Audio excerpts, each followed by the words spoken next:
제가 구글 본사였습니다. 구독자님 덕분에 구글 와봤는데 너무 좋더라고요.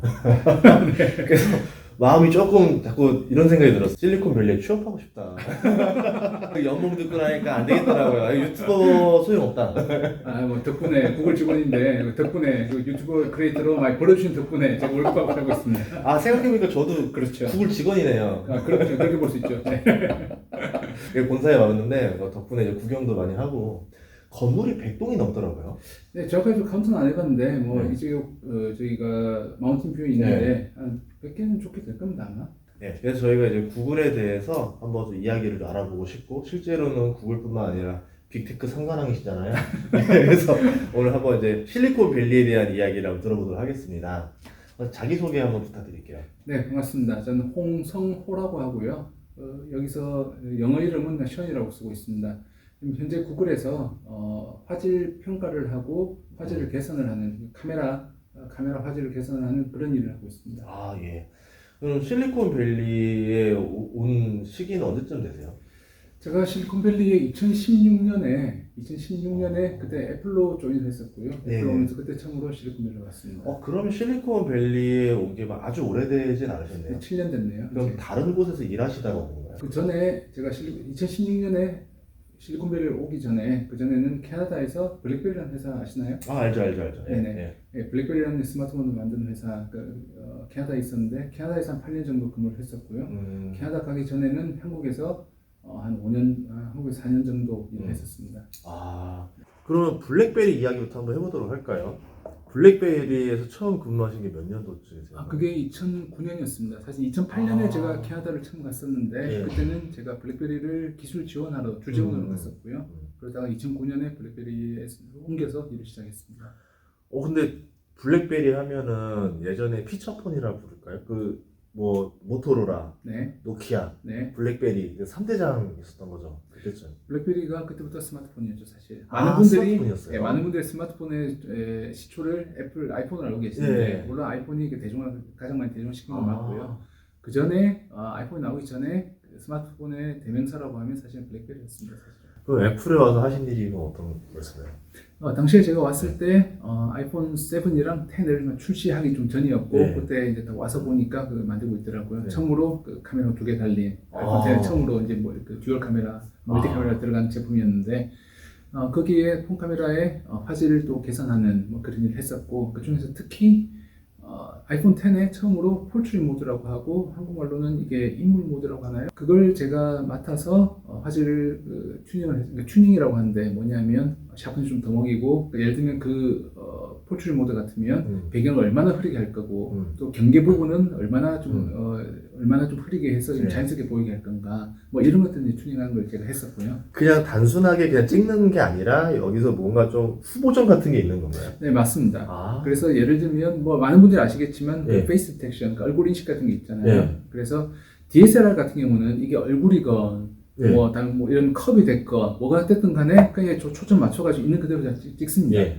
하지만 스마트폰이 DSLR보다 물론 단점도 많이 있는데 기술적 제약도 많이 있는데 장점이라고 한다면 이런 그 프로세싱이 많이 들어가요. 그래서 이 부분은 얼굴이다 알면 보통 사람들이 얼굴의 잡티까지 다 선명하게 다 보이길 원하지는 않잖아요. 많은 경우. 그쵸. 예. DSLR은 있는 그대로 찍지만 네. 그 스마트폰 같으면 이쪽 얼굴이다. 그럼 여기서는 디테일을 살리기보다는 노이즈 제거를 좀 더 많이 해서 좀 부드럽게 보이게 이렇게 한다든가. 야경도 잘 나오잖아요. 잘 나오죠. 왜냐면 제가 느꼈던 건 DSLR이랑 스마트폰의 차이는 DSLR로 하면 어두운 데서 찍으면 조명을 많이 넣어주고 해야 돼서 네. 저희가 장비가 헤비해지는데 네, 또 삼각대도 써야 되고, 네. 삼각대도 써야 되고. 근데 스마트폰으로 찍으니까 이거 찍히겠나 하는데 너무 잘 나오는 거예요. 네. 어두운 데서 강력함이 되게 많이 보였거든요. 네. 왜 그런가요? 이게 뭐 기술적으로 깊게 어디까지 깊게 아주 깊게 설명드리긴 힘들지만 네. 간단히 설명드리면 물론 이제 센서 자체는 그 DSLR보다 훨씬 작아요. 이제 물리적인 제약은 분명히 있는데 이게 여러 가지 포스트 프로세싱이라고 얘기를 하는데 한국말로 따지면 후보정 내지 후보정이라보다 후처리 이런 거 많이 들어갑니다. 아마 폰카로 사진 찍으실 때 느끼셨겠지만 야경에서 사진 찍기 위해서 버튼을 누르면 뭔가 삥 천천히 이렇게 돌아갈 거예요. 그동안 얘가 뭘 하고 있냐면 사진을 다다다다다다 찍고 있어요. 아. 그러니까 결과로 나오는 거는 사진 한 장, 야경사진 한 장을 우리가 찍게 되지만 안에서는 이거를 뭐 몇십 장씩 찍고 있습니다. 30장씩 예를 들면 또는 더 많이 그건 찍어가지고 거기서 사진을 많이 합쳐요.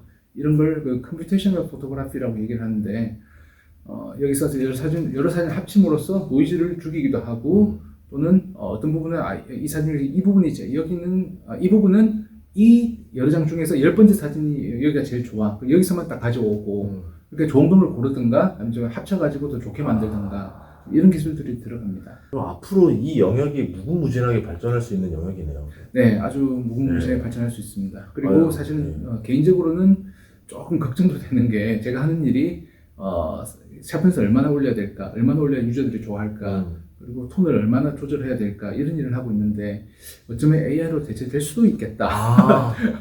뭐 AI로 대체될 수 있는 뭐 직업분들 많이 이야기를 하죠. 네. 저라고 거기서 자유로울 것 같지는 않습니다. 사실은. 그렇게 되는구나요. 네. 네, 알겠습니다. 그럼 또 애플 계시다가 또 어디로? 구글에서 연락이 왔었어요. 제가 블랙베리에서 일하고 있을 때 다른 그 영상 처리 칩 만드는 이쪽 벤더의 매니저가 있었는데 저는 애플로 옮겼고 이 사람은 구글로 옮겼고 나중에 이제 연락이 와서 우리 팀을 조인하려고 연락이 왔더라고요. 고맙게도. 그래서 구글로 옮기게 됐습니다. 그때 연봉을 좀 적절히 받으셨나요? 솔직히 말씀드려서 구글로 옮기면서 형편이 폈다고 해야 되나? 그 정도 연봉 협상 잘했습니다. 네. 그래요? 그리고 나서 네. 그 다음에 이제 메타. 네, 맞습니다. 구글에서 한 3년 반 정도 일을 했었는데 제가 하던 일이 개발자들이 개발한 거를 제가 검증하는 역할을 했어요. 물론 검증도 되게 중요한 역할이긴 하지만 아무래도 직접 개발보다는 뭔가 좀 빛이 덜 나는, 저도 이 정도 일 했으면 승진을 했으면 좋겠다 하는데 쉽지가 않을 것 같더라고요. 그리고 여기 많은 엔지니어들이 회사를 이직을 할 때 계약금 비슷하게 처음에 RSU라고 해서 주식을, 그 회사 주식을 왕창 줍니다. 주는데 한 번에 다 주는 게 아니라 4년 동안 나눠줘요. 물론 매년 지날 때마다 성과에 따라서 성과급처럼 주식을 더 주긴 하지만 처음에 준 양이 좀 상당히 많아요. 네. 근데 그게 이제 4년 동안 처음에 많이 주는 금액을 4년 동안 나눠주니까 4년 지나고 나면 내가 받던 이 정도 받다가 5년 차부터는 좀 줄어들어요. 네. 그 제가 한 3년 반쯤 다녔을 때 승진도 조금 될까 안 될까 그러고 있었고 4년 지나면 이게 좀 떨어질 텐데 그 생각하고 있던 차에 마침 메타에서 연락이 왔어요. 메타에서는 저랑 그 애플에서 같이 근무했던 동료가 자기 팀의 매니저였고 팀에 같이 와서 일을 하자. 그래서 마침 메타로 옮기게 됐습니다. 이게 그 연봉 기준이 되게 한국에 많이 다른 것 같아요. 네, 한국에서는 계약금이라는 개념은 없잖아요. 한국은. 네네. 여기서는 그게 연봉이라고, 컴pensation이라고 얘기를 하는데, 컴pensation이 보통 세 가지로 구성이 돼 있어요. 첫 번째가 물론 그 베이스라고 해서 기본 연봉, 기본은 이제 고정급이고, 그 다음 현금 보너스. 현금 보너스는 성과에 따라서 뭐 바뀌는 대략 한 1, 2% 정도, 그 기본형 1, 2% 정도. 그 다음 주식. 주식인데 이게 상당히 큽니다. 크다는 게 신입사원들 같은 경우는 기본 연봉이 자기 전체가 100이라고 하면 기본 연봉이 한 7, 80 정도가 되고 주식 한 20 정도 이 정도밖에 안 될 거예요. 직급이 올라갈수록, 그래서 한국으로 따졌을 때 차장 내지 부장 이 정도 되면 아마 기본 연봉이랑 기본 연봉 그 현금 합친 거랑 그 다음 주식이랑이 아마 거의 비슷한 정도가 되지 않을까 싶고요. 그럼 그 위로 올라가서 예를 들어서 뭐 디렉터 또는 한국으로 이사급이 되면 그때는 베이스 연봉보다는 기본 연봉보다는 주식 비중이 훨씬 커지고요. 그 뒤로 VP 올라가는 건 한없이 커집니다. 그럼 이제 메타에서 이제 다시 또 지금 구글이잖아요. 네, 구글에 돌아왔지만 작년 12월에 돌아왔는데 그게 저는 개인적으로 메타가 참 좋았어요. 생각해 보니까 메타에 카메라가 없잖아요. 메타도 있습니다. 메타도 오큘러스라는 VR 기기에 만들고요.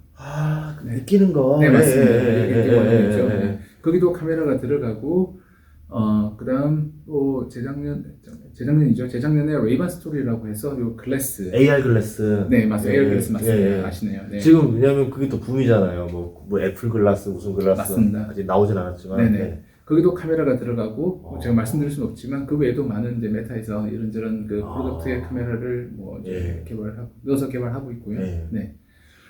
그래서 메타로 갔다가 저는 메타 참 좋았어요. 뭐 여러 가지 분위기가 굉장히 자유롭고 뭐라고 할까 좀 스타트업 느낌이 나는 좀 그런 회사였어요. 돈이 많은 스타트업. 네, 그 체계가 안 잡혀 있는데 뭐 해보겠다 하면 해봐. 그럼 뭐 스포트 많이 받아, 네. 많이 해주고 뭐 그런 느낌이 좀 되게 잘 다녔는데 좋았는데 제가 블랙베리에 오래 있다 보니까 올해 그 레이오프를 많이 올해 좀 겪었잖아요. 제가 어쨌든 그 메타에 있을 때 메타가 작년 11월에 레이오프를 했고 물론 올해도 얼마 전에 하긴 했지만 작년 11월에 레이오프를 했었는데 작년 10월쯤에 제가 딱 돌아가는 거 보니까 이거 진짜로 크게 레이오프를 할 것 같다 메타에서 제가 구글에 있을 때 같이 일했던 분들한테 연락을 해서 자리가 다시 있겠냐 마치 이제 제 관리 포지션을 뽑는다고 하더라고요. 그래서 구글로 다시 들어왔습니다. 이게 되게 중요한 거네요. 왜냐면 그냥 가만히 있었으면은 그때쯤 레이아웃 됐을 때 방출 나와야 될 거고 레이오프를 나왔고 그러면 비슷한 엔지니어들이 갑자기 쏟아져 나올 거 아니에요. 네, 맞습니다. 그럼 그때 내가 다시 계약을 하게 되면은 아무래도 불리하게 조건으로 계약을 하게 되는 그게 정확하게 제가 블랙베리에 있으면서 봤던 건데요. 예. 뭐 지금 여기 빅테크가 보면 그러진 않을 텐데 블랙베리에서 순전히 제 경험만 보면 그때 처음에 레이오프 할 때는 말 그대로 좀 저성과자들을 이제 레이오프를 많이 했고 나중에 가면서는 이제 그런 거 관계없이 프로젝트 통째로 닫고 어떤 사이트를 통째로 닫고 이런 게 했었는데 처음에 저성과자라고 나간 사람들이 먼저 나가니까 그 사람들은 아직 그 잡시장 괜찮아요. 쏟아 나오기 전에 예, 그 사람 쉽게 이직을 하고 그 사람들은 먼저 이직을 해서 여기서 있고 나중에 실력은 좋았지만 그 나중에 그 프로젝트를 아예 없애면서 그 나갔던 사람들은 이 사람들 밑으로 들어가고 이런 경우 많이 봤었어요. 왜냐면 아무래도 기술에 대해서 뭐 가져가지 않았을까 이런 우려도 있었잖아요. 근데 지금 빅테크는 내가 뭐 아무리 건너뛰어도 자유로운 분위기라면 제가 생각할 때는 시스템적으로 뭐 보안 유출을 잘 안 하는 분위기가 형성되어 있는 거 아닌가요? 네, 보안도 분명히 이제 차이가 나는 것 같아요. 제가 한국에 있을 때 뭐 삼성이 제 고객사였고 기술 지원하러 들어가면 뭐 엑스레이 비슷하게 뭐 소지품 검사도 하고 휴대폰에 여기 까만색 스티커도 붙이고 이렇게 했는데 여기서는 팬데믹 이후에는 당연하고요. 팬데믹 이전부터도 랩탑을 자기 집에 가져가서 일을 많이 했었습니다. 퇴근할 때도 뭐 쉬도 때도 있을 때도 없이 일하긴 했는데 근데 굉장히 어떻게 보면 이래도 되나 싶을 정도로 이게 제 랩탑인데요. 사실은 이걸 제가 집에 들어가서 일을 하는데 만약에 제가 원하면 여기서 구글의 검색 소스 코드를 다 볼 수가 있어요.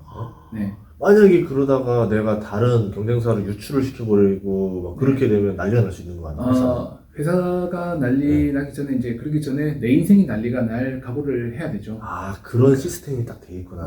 그리고 본보기가 좀 있습니다. 그건 제가 블랙베리 있을 때도 마찬가지고 애플에서 마찬가지고 뭔가 유출이 됐다, 중량 유출이 됐다, 말도 못할 금액으로 소송을 걸어버려서 그다음에 인생이 그냥 힘들어져요. 기술 유출을 하지 않겠다라는 사인을 할 때 내가 사인을 할 때 당연히 큰 책임감을 가지고 나 사인을 합니다.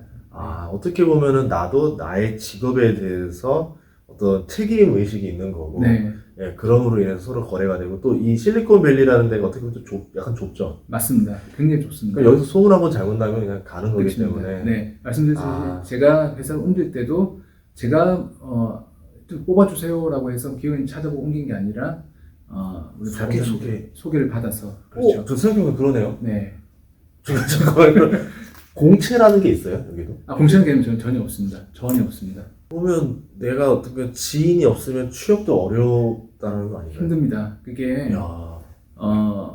솔직히 인맥이 없으면 힘들어요. 그러니까 한국에서 인맥이라는 말을 쓸 때는 좀 부정적인 인식이 강하잖아요. 그렇죠. 권력이나 힘으로 눌러서 들어온다, 이런 개념으로 생각하잖아요. 백으로 들어왔다, 뭐 이런 거. 근데 제 생각에는 그 부정적인 이유가 실력이 없어도 이제 아는 사람들하고 뽑아주고 뭐 그래서 이미 문제가 되는 것 같은데 여기서는 실력은 당연하고요. 실력은 당연히 있어야 되고 그 문제는 실력을 보여주려면 실력을 보여줄 기회를 잡기 위해서는 인맥이 있어야 되겠더라. 그래서 이거는 예전 이야기긴 한데 제가 팬데믹 전에 구글이 1년 한 2-3천 명 정도 직원을 뽑을 때 이력서가 한 200~300만 장이 들어온다고 들었어요. 그러니까 한 포지션당 뭐 단순 계산하면 이력서 1000개가 들어와요. 그쵸. 왜냐면 서로 근무하고 싶은 데잖아요. 이걸 당연히 리크루터가 또는 하이어링 매니저가 보지도 못해요, 이거를. 천장을 어떻게 다 봐요. 다 걸러요. 그러니까 내부 추천, 직원이 네. 나 이 사람 같이 일해봤는데 일 잘하더라. 네. 한번 인터뷰 한번 봐봐. 이런 사람들만 다 봐도 사실 다 보기 힘들어요. 그래서 내부 추천을 이제 내부 추천이 아니면 인터뷰 볼 기회조차도 잡기가 쉽지가 않고요. 네. 반대로 내가 누군가 추천을 해주는데 아까 같이 퍼포먼스가 안 나오는 사람들을 추천해주는 사람이 되면 나도 이 사람한테 신용이 떨어지는 거잖아요. 맞습니다. 네. 제 이름 걸고 추천한 거기 때문에. 네. 사실 그리고 제가 그냥 이름만 아는 사람이다라고 해서 그 추천했을 때 할 수도 있어요. 뭐 할 수도 있는데 그렇게 해서는 사실 그렇게 해서 채용까지 가는 확률이 굉장히 낮습니다. 그 경우에는. 제가 추천을 해서 저희 팀으로 같이 조인 분들이 있는데 제가 다른 팀에 그러니까 저랑 같은 일을 해보지 않은 분들, 그냥 제가 잘 아는 후배들, 이런 또는 뭐 선배들 이런 분들 추천했는데 사실 이분들은 저분들 거의 없어요. 거의 없고 전 직장에서 저는 같은 팀에 직접 같이 일해가 이 사람 진짜 잘한다고 했을 때 이분들 추천해서 한 경우 몇 번 있는데 이분들은 상당히 많이들 채용이 됐습니다. 네.